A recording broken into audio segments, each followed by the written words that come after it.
Estaba limpiando la cocina cuando sonó el teléfono. Era Gabriela, mi abogada. Señora Patricia, el juez fijó la audiencia para el próximo martes. Esté preparada. El licenciado Morales es muy agresivo. Colgué y mis manos temblaron. Después de 32 años de matrimonio, ahí estaba yo, a mis 63 años, preparándome para enfrentar a Fernando en el Tribunal Familiar de la Ciudad de México. Fernando. El hombre al que le di los mejores años de mi vida. El hombre por quien dejé mi carrera como contadora en el banco donde trabajaba, porque él dijo que necesitaba una esposa que estuviera en casa, que cuidara a nuestros hijos, que lo apoyara mientras él construía su imperio de ferreterías. Patricia, tú eres mi pilar. Sin ti, no puedo concentrarme en el negocio, me decía. Y yo, como tonta, lo creí. El martes llegó más rápido de lo que esperaba. Me vestí con el traje azul marino que mi hija Sofía me había comprado. Mamá, tienes que verte fuerte, me dijo mientras me ayudaba con el collar de perlas. Perlas falsas, por cierto, porque las verdaderas se las había dado Fernando a Mónica, su secretaria de 34 años, la misma con la que me engañó durante 3 años. Llegué al tribunal con las piernas temblando. El pasillo olía a humedad y desinfectante barato. Gabriela me esperaba afuera de la sala. Respire, señora Patricia. Usted tiene derecho a la mitad de todo. Hemos trabajado mucho en este caso. Asentí, aunque por dentro sentía que me moría. Entramos. Y ahí estaba él, Fernando, con su traje gris impecable, sentado junto a ese licenciado Morales del que todos hablaban, el más caro de Polanco. A su lado, Mónica, con su vestido ajustado y su sonrisa de suficiencia. Fernando ni siquiera me miró cuando pasé. El juez entró, un hombre mayor de lentes gruesos. Procedimiento de divorcio número 2847. Comparecen Fernando Velázquez Soto y Patricia Ramírez de Velázquez. Adelante, licenciado Morales. El abogado de Fernando se levantó con esa arrogancia que solo el dinero compra. Su señoría, mi cliente solicita el divorcio por abandono del hogar conyugal. La señora Ramírez dejó el domicilio familiar hace 6 meses sin justificación, dejando a mi cliente en total desamparo. Sentí que la sangre me hervía. ¿Abandono? ¿Desamparo? Me fui porque lo encontré en nuestra cama con Mónica. Me fui porque ya no soportaba sus desprecios, sus gritos, sus burlas. Gabriela se levantó.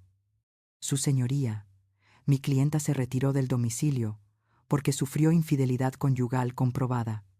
Tenemos fotografías, mensajes, testigos. Mi clienta tiene derecho a la mitad de los bienes adquiridos durante el matrimonio, que incluyen 3 ferreterías, 2 propiedades y cuentas bancarias.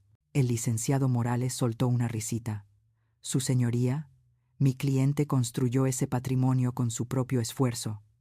La señora Ramírez no aportó absolutamente nada. Fue ama de casa durante 32 años. No trabajó, no generó ingresos, no contribuyó económicamente al patrimonio familiar. Ahí fue cuando Fernando habló. Se levantó, me miró con esos ojos que alguna vez amé, y dijo las palabras que jamás olvidaré. Patricia, tú no hiciste nada en 32 años. Yo trabajé, yo construí, yo levanté las ferreterías mientras tú estabas cómoda en casa viendo telenovelas. No mereces ni un peso de lo que es mío. El juez lo interrumpió. Señor Velázquez, por favor. Pero Fernando no terminó. Se acercó a mí y frente a todos gritó: «Llévate tus cosas y vete al diablo. Ya encontré a una mujer de verdad que sí vale la pena», señaló a Mónica, quien sonreía como si hubiera ganado un premio. Me derrumbé. Gabriela tuvo que sostenerme. El juez llamó al orden, pero el daño estaba hecho. Fernando acababa de humillarme frente a una sala llena de extraños. Después de criar a sus 2 hijos, de dejar mi carrera, de cuidar a su madre cuando estuvo enferma, de aguantar sus desplantes durante años, así me pagaba. El juez decretó un receso. Gabriela me llevó a un pasillo apartado. Señora Patricia, lo siento mucho. Esto fue impropio, pero trabajará a nuestro favor. El juez vio su actitud, pero yo no escuchaba. Solo repetía en mi mente: no hiciste nada, no mereces nada. Regresamos a la sala. El juez dictó sentencia provisional. Yo recibiría 8, pesos mensuales de pensión alimenticia mientras durara el juicio, y podía quedarme en un departamento pequeño que Fernando tenía rentado. La división de bienes se determinará en la siguiente audiencia, una vez presentadas todas las pruebas, dijo el juez. Salí de ese tribunal destrozada. Sofía me esperaba afuera. Mamá, ¿qué pasó? ¿Por qué estás llorando? No pude responder. Solo la abracé y lloré como no lloraba desde que era niña. Los siguientes 3 meses fueron los más oscuros de mi vida. Vivía en ese departamento de 2 habitaciones en la colonia Narvarte, con muebles viejos y manchas en las paredes. Sofía venía a visitarme cada tercer día, pero mi hijo Rodrigo, de 29 años, no me hablaba. Fernando lo había convencido de que yo era una mantenida, una aprovechada que solo quería su dinero. Una tarde de julio, mientras veía por la ventana las lluvias torrenciales que caían sobre la ciudad, sonó el teléfono. Era un número desconocido de Guadalajara. ¿Señora Patricia Ramírez?, preguntó una voz formal. Sí, soy yo. Le habla el licenciado Rodrigo Sandoval, del despacho jurídico Sandoval y Asociados. Lamento informarle que su tía Margarita Ramírez Duarte falleció hace una semana. Se me cortó la respiración. Tía Margarita. La hermana menor de mi padre, la que siempre fue tan independiente, la que nunca se casó, la que decía que una mujer no necesita un hombre para ser completa. No la veía desde hacía 5 años, porque Fernando siempre ponía pretextos para no viajar a Guadalajara. Es una pérdida de tiempo visitar a tu tía solterona, me decía. Lo siento mucho, respondí con la voz quebrada. Señora Patricia, su tía la nombró única heredera en su testamento. Necesito que venga a Guadalajara para la lectura del testamento y los trámites correspondientes. ¿Heredera? Tía Margarita vivía en una casa modesta en Tlaquepaque. Quizás me dejó algunos muebles, algo de ropa. ¿Cuándo debo ir?, pregunté. Lo antes posible.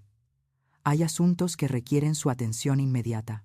2 días después, tomé un autobús a Guadalajara. No tenía dinero para avión. Los 8,000 pesos apenas me alcanzaban para comer y pagar servicios. Sofía me prestó 2,000 pesos para el viaje. El despacho del licenciado Sandoval estaba en una zona elegante de Guadalajara. Me sentí fuera de lugar con mi vestido sencillo de Sara. La secretaria me hizo pasar a una oficina enorme con vista a la ciudad. El licenciado Sandoval era un hombre de unos 50 años, canoso, con lentes sin armazón. Me extendió la mano. Señora Patricia, gracias por venir. Tome asiento, por favor. Abrió una carpeta gruesa. Su tía Margarita fue una mujer extraordinaria, empresaria, dueña de 3 joyerías en Guadalajara y Puerto Vallarta. También tenía inversiones en bienes raíces. Me quedé paralizada. ¿3 joyerías? ¿Bienes raíces? Tía Margarita siempre fue discreta, pero nunca imaginé que tenía tanto. El testamento es claro, continuó el licenciado. Le hereda a usted la totalidad de su patrimonio.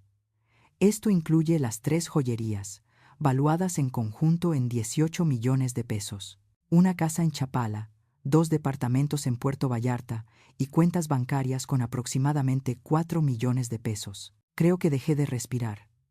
22 millones de pesos. Yo, que estaba viviendo de 8,000 pesos al mes en un departamento con goteras, acababa de heredar 22 millones de pesos. Hay algo más, dijo el licenciado, sacando un sobre. Su tía dejó esta carta para usted. Con manos temblorosas, abrí el sobre. La letra de tía Margarita era inconfundible. Mi querida Patricia, si estás leyendo esto, es porque ya no estoy contigo. Quiero que sepas que siempre te vi como la hija que nunca tuve. Observé cómo dejaste tu carrera por Fernando, cómo sacrificaste tus sueños por su comodidad. Vi cómo te apagaste poco a poco. Fernando nunca te valoró. Siempre fue un hombre mediocre que tuvo la suerte de tenerte a su lado. Cuando me enteré de tu divorcio, supe que era el momento. Este dinero es tuyo, Patricia. No lo gastes pensando en los demás.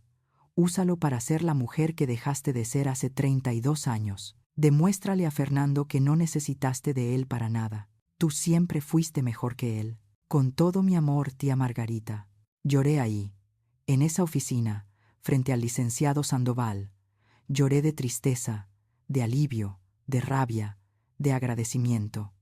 Tía Margarita me conocía mejor que nadie. Señora Patricia, dijo el licenciado amablemente, debe saber que esta herencia fue recibida después de su separación legal.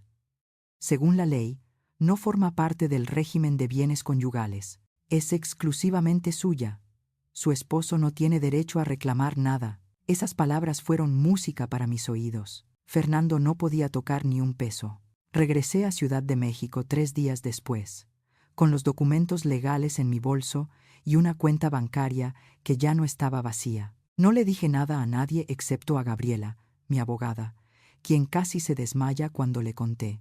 Señora Patricia, esto cambia todo. Pero debe ser discreta. Si Fernando se entera, intentará algo. Créame, tenía razón. Guardé el secreto. Seguí viviendo en el mismo departamento. Seguí vistiendo la misma ropa. Seguí aparentando que vivía de esos míseros 8,000 pesos. 2 semanas después, Sofía llegó alterada a mi departamento. Mamá, papá quiere hablar contigo. Dice que es urgente. ¿Tu padre? ¿Qué quiere? No me dijo, pero sonaba diferente, como preocupado. Al día siguiente, Fernando me llamó directamente. Su voz ya no tenía esa arrogancia de antes. Patricia, necesitamos hablar. ¿Podemos vernos en el café de siempre? El café de siempre. Ese donde me pidió matrimonio hace 35 años. Qué irónico. Acepté, más por curiosidad que por otra cosa. Llegué puntual. Fernando ya estaba ahí, pero no era el mismo hombre que me gritó en el tribunal. Se veía cansado, con ojeras, más delgado. Patricia, gracias por venir, dijo, y hasta se levantó a jalarme la silla. Eso nunca lo hacía. ¿Qué quieres, Fernando? Se aclaró la garganta. Mira, yo he reflexionado mucho estos meses. Lo que te dije en el tribunal fue horrible. Estaba enojado, confundido. Mónica y yo terminamos. Ella solo quería mi dinero. Casi me río. ¿Ahora se daba cuenta? Patricia, nosotros tenemos 32 años juntos. 2 hijos hermosos. No podemos terminar así. Sé que la regué, pero podemos intentarlo de nuevo. Por Sofía, por Rodrigo, por nosotros. Lo miré fijamente. ¿Qué pasó, Fernando? ¿Por qué este cambio repentino? Se removió incómodo. Yo solo quiero que estemos bien. Como familia, mentiroso. Ahí estaba el Fernando de siempre. Pero yo ya no era la Patricia ingenua. Necesito pensarlo, dije fríamente. ¿Pensarlo? Patricia, soy tu esposo, mi futuro exesposo. Lo corregí. Y ahora, si me disculpas, tengo cosas que hacer. Me levanté y salí. Detrás de mí escuché que me gritaba: «Esto no se queda así». Esa noche, Gabriela me llamó. «Señora Patricia, tengo información. Hice averiguaciones. Fernando está en problemas financieros. 2 de sus ferreterías están en números rojos. Mónica se llevó 500,000 pesos de las cuentas de la empresa antes de irse. Y hay demandas laborales de empleados por despido injustificado». Ah, ahí estaba la verdad. Fernando no quería reconciliarse por amor. Quería reconciliarse porque estaba quebrado. Pero la situación se puso peor. Una semana después, Rodrigo llegó furioso a mi departamento. «Mamá, papá me contó todo. ¿Es cierto que heredaste millones de la tía Margarita?» Se me heló la sangre. ¿Cómo se enteró Fernando? Rodrigo, déjame explicarte. No hay nada que explicar. Papá tiene razón. Eres una maldita aprovechada. Te haces la pobre pero tienes millones escondidos. Yo no tengo nada escondido. Esa herencia es mía. Y la mitad le pertenece a papá. Se casó contigo en bienes mancomunados. La herencia llegó después del divorcio, Rodrigo. Tu padre no tiene derecho a nada. Ya veremos qué dice el juez. Y salió dando un portazo. Al día siguiente, Gabriela recibió una demanda.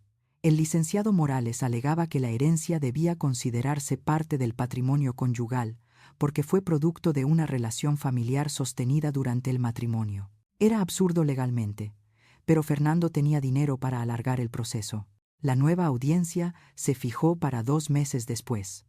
Durante ese tiempo, Fernando lanzó una campaña en mi contra. Le dijo a todos nuestros conocidos que yo era una mentirosa, que le había ocultado una fortuna, que era una interesada. Pero yo ya no era la misma. Contraté al mejor bufete de abogados de México. Y también contraté investigadores privados. Lo que descubrieron fue oro puro. Fernando había estado desviando dinero de las ferreterías durante años. Facturas falsas, proveedores fantasma, evasión fiscal, todo documentado. Si eso salía a la luz, no solo perdería las ferreterías, terminaría en la cárcel. El día de la audiencia llegó. El tribunal estaba lleno. Fernando, con el licenciado Morales y un equipo de 3 abogados más. Yo, con mi equipo legal. El licenciado Morales comenzó su alegato. Su señoría, solicitamos que la herencia recibida por la señora Ramírez se considere parte del patrimonio conyugal por las siguientes razones. Pero Gabriela lo interrumpió. Su señoría, antes de continuar, tenemos información relevante que debemos presentar. El juez frunció el ceño. ¿Qué información, licenciada? Gabriela sacó una carpeta gruesa. Tenemos evidencia de que el señor Velázquez ha cometido fraude fiscal, lavado de dinero y uso de empresas fantasma durante los últimos 10 años. Aquí están las facturas, los movimientos bancarios, los testigos. Fernando se puso pálido. El licenciado Morales tartamudeó. Eso no tiene nada que ver con este caso. Tiene todo que ver, dijo Gabriela, porque si el señor Velázquez insiste en reclamar la herencia de mi clienta, nosotros presentaremos estos documentos a la fiscalía. Mi clienta está dispuesta a no hacerlo si el señor Velázquez retira todas sus demandas y acepta los términos de divorcio que proponemos. El juez miró los documentos. ¿Señor Velázquez? Fernando estaba descompuesto. Sudaba. El licenciado Morales le susurró algo al oído. Fernando negó con la cabeza. Morales insistió. Finalmente, Fernando habló con voz ronca. Retiro todas las demandas. ¿Acepta los términos de divorcio propuestos por la parte actora? Fernando me miró con odio puro. Sí, el juez asintió. Entonces se declara disuelto el vínculo matrimonial. La señora Ramírez es libre de disponer de su herencia como considere. El señor Velázquez renuncia a cualquier reclamación. Levántese la sesión. Salí de ese tribunal con la cabeza en alto. Fernando intentó alcanzarme en el pasillo, pero mis abogados se interpusieron. No se acerque a mi clienta, señor Velázquez. En el estacionamiento, Sofía me esperaba. Mamá, ¿ganaste? Gané, mi amor. ¿Y papá? Tu papá tomó sus decisiones. Yo tomé las mías. Los siguientes meses fueron de transformación. Me mudé a un departamento hermoso en Polanco. Contraté a un administrador para las joyerías de tía Margarita. Volví a estudiar contabilidad, ahora en una maestría. A mis 63 años, volví a sentirme viva. Rodrigo tardó 6 meses en hablarme. Cuando finalmente lo hizo, fue porque Fernando lo corrió de la ferretería. No tengo dinero para pagarte, le dijo. Rodrigo vino a mí, avergonzado, pidiéndome perdón. Mamá, yo fui un idiota. Papá me manipuló. Lo abracé. Eres mi hijo. Siempre tendrás un lugar conmigo. Fernando perdió 2 de sus 3 ferreterías. La última apenas sobrevive. Mónica intentó demandarlo por dinero, pero él ya no tenía nada que darle. La última vez que lo vi fue en la boda de Sofía, hace 1 año. Se veía acabado, envejecido, amargado. Yo, en cambio, estaba radiante con mi vestido verde esmeralda que mandé hacer en Guadalajara. Fernando se me acercó durante el convivio. Patricia, te ves diferente. Me veo como siempre debí verme, Fernando, como una mujer que se valora. Yo. Todo salió mal después de que nos divorciamos. No, Fernando, todo salió mal cuando decidiste que yo no valía nada. El universo simplemente te lo devolvió. Se alejó sin decir más. Ahora, mientras escribo esto desde mi casa en Chapala, viendo el lago y bebiendo café en la terraza que tía Margarita amaba, pienso en todo lo que pasó. Fernando pensó que me destruiría en ese tribunal, pensó que sin él yo no era nada, pero resulta que sin él soy todo. Las joyerías de tía Margarita ahora son mías y están más exitosas que nunca. Abrí una 4ª sucursal en Querétaro. Sofía trabaja conmigo en marketing. Rodrigo encontró su camino en diseño gráfico. Y yo, a mis 64 años, soy presidenta de mi propia empresa. A veces veo la carta de tía Margarita enmarcada en mi oficina. Demuéstrale a Fernando que no necesitaste de él para nada. Y eso hice, tía Margarita. Eso hice.